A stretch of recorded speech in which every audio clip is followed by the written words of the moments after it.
a gente faz esse meio de campo aí com a estrutura mercadológica, gente, nós podemos já vislumbrar que para que haja uma organização dessa sociedade naquilo que a gente produz, na forma como a gente produz, o quanto a gente produz, como a gente consome, como se distribui essa riqueza produzida, é assunto de autoridades, ou seja, aqueles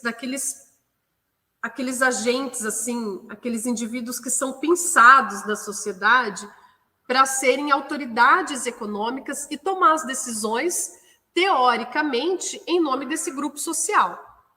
Teoricamente, em nome do grupo social, porque a economia está amarrada com a política. Então, essas autoridades têm um vínculo político muito forte. É aqui que a economia dá aquela, assim, enlaçada de verdade com a política. E aí a gente já não consegue mais dizer quem nasceu primeiro, o ovo ou a galinha, né? Quem veio primeiro, a economia ou a política ou a economia. É um assunto fabuloso para a gente trocar na sequência das nossas aulas, mas para a gente conversando, e aí as redes sociais nos ajudam nesse contato, nesse elo, né? Temos muita coisa para conversar nesse sentido, porque a política tem todo um contexto histórico, filosófico, sociológico, mas ela está, assim, inteira na economia, né? E a economia tem muito da política. Então, as pessoas tomam decisões em nome do grupo. E aí a ideia é que haja, assim, um máximo de bem-estar possível. O que significa economicamente ter o máximo de bem-estar possível, né? Pela lógica aí, isso se dá principalmente depois da Segunda Guerra Mundial, quando tem o acordo lá de Bretton Woods, quando é criado o FMI, né? Esses organismos internacionais que foram criados depois da Segunda Guerra Mundial, assim, houve um acordo mundial de um caminho, assim, um jeito de conduzir as economias, ok? O que, de certa forma, entre linhas foi estabelecido? Que, olha, uma boa maneira de se viver economicamente bem em termos sociais é você ter inflação contida, controlar os níveis inflacionários. E essa política, na década de 90, daí principalmente aqui no Brasil, vai assumir uma importância fundamental, né? A transição do governo Collor, que sofre aquele impeachment, e aí começa todo o desenho do Plano Real. Então, conter a inflação é a grande estratégia a ser adotada. Manter o nível de preços, assim, numa média boa.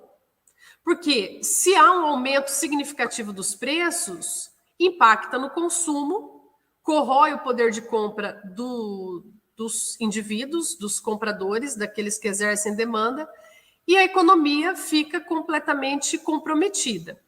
Portanto, para manter essa estabilidade de preços, é fundamental um controle, e uma ferramenta importantíssima é a taxa básica de juros, é a Selic. Então, um instrumento fundamental para conter a inflação é a taxa Selic, que é a taxa básica da economia. Sistema Especial de Liquidação e Custódia, né? E aí tem toda uma história, vale muito a pena pesquisar no site do Banco Central. Essa é a grande estratégia. Aí o Ângelo comenta, talvez a economia do país esteja nessa situação devido à crise política. Ângelo, indiscutivelmente, a crise política tem exercido um papel fundamental na questão econômica. Fundamental. Mas não é só. É multifatorial o problema econômico no caso brasileiro. Multifatorial. Uma série de coisas. Eu estava lendo hoje um outro elemento que está impactando e que não há, assim, um cenário límpido para imaginar. Imagina-se que isso vai melhorar em meados de 2022, é a questão da deficiência de insumos. Está faltando muitos semicondutores. Se vocês me perguntarem para que serve semicondutor, eu vou dizer que é para fazer corrente elétrica. Do resto eu não sei mais, mas os carros todos precisam disso. Aí quem sabe vai me ajudar. Mas eu sei que semicondutores tem a ver com chip e esse negócio vai em tudo quanto é coisa, né? Portanto, há faltas de insumos, isso impacta a cadeia produtiva, que necessariamente causa, assim, um alvoroço na relação oferta e demanda, que impacta na inflação, né? Então, não é só a crise política, mas no caso do Brasil, os chips, né, Lucas? No caso brasileiro, a crise política tem um papel fundamental. Devemos pensar fortemente nessa crise hídrica que precisa de solução urgentemente, porque é a maior crise hídrica, assim, em 90 anos, né? Então, se essa crise não sanar, nós vamos ter um 2022, assim, muito complicado, com inflação, com uma série de problemas, um ano tenso para caramba por conta das eleições. Então, se esse ano tá difícil, a coisa vai assumir uma proporção mais turva, né? Não dá para saber, não dá para dizer. Estabilidade de preço, para que a gente possa, dentro desse cenário de ter que pagar a conta, a gente tem que ter emprego. Então, quanto mais pessoas empregadas da melhor forma possível, é um excelente sinal. O que é um alto nível de preços? É quando eu não posso admitir que um engenheiro vai ter que trabalhar de Uber porque a economia não está dando conta dele. Porque não há problema nenhum em ser motorista de aplicativo, a questão não é essa, mas uma pessoa que investiu nos seus estudos, ou uma pessoa que usou os recursos do Estado para estudar, tem uma capacitação e a economia não comporta isso, né? Então, nós estamos com problemas de emprego, sem contar o nível de desemprego, né, que aumentou, está acima dos 20%.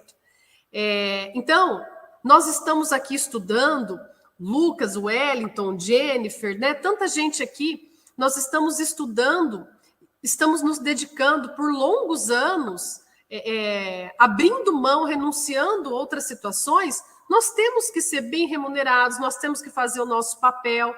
É inadmissível essa sublocação profissional.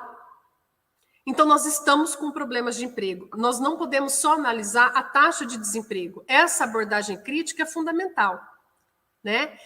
E, portanto, para que a gente possa viver bem, nós, contadores, economistas, gestores, médicos, motoristas, pedreiros, todas as profissões possam ser exercidas a contento, no mundo, obviamente, ideal e quase utópico, mas tendo a sua renda retribuída de forma minimamente justa, aí nós precisamos nos livrar de uma série de coisas, preconceitos, etc. e tal, nós vamos ter uma distribuição de renda.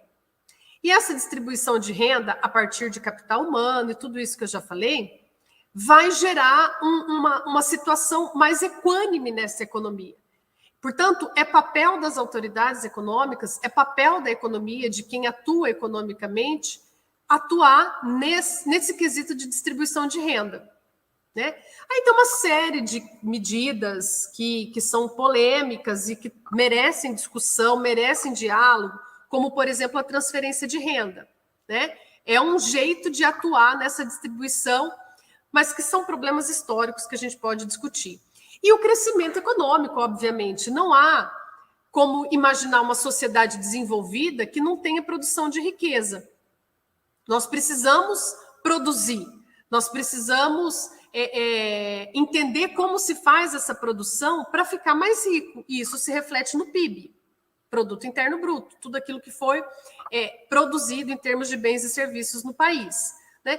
A política macroeconômica tem esses objetivos, e aí ela tem vários instrumentos para fazer isso,